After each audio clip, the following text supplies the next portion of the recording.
जाजपुर जिला धर्मशाला थाना गंगाधरपुर पंचायत हाथी आतंक गतकाली राति अचानक एक बणुआ हाथी केउठी चली आसी नागपोल अंचल बुलुथिला बेले लोक देखा पाइले। राताराति यही खबर प्रचारित हवा पर स्थानीय अंचल भयर वातावरण देखा जाइथिला। तेबे गतकाली रातिरु धर्मशाला अंचल किसी स्थान में विद्युत विच्छिन्न कर दिया जाइछि। खबर पाई चंडीखोल वन विभाग घटनास्थल में पहुंची हाथीटी देउड़ी पहाड़ थिबार सूचना मिली। तेबे हाथी पाई कौन से क्षयक्षति हबार खबर आमर हस्तगत होई नाही।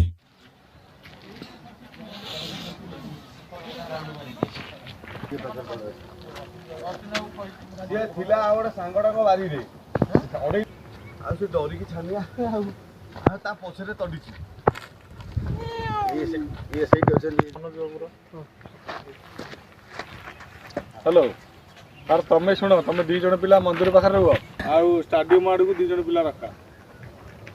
हाँ गला हाथीटा यही पटे अच्छी आइदर तुम से बाटा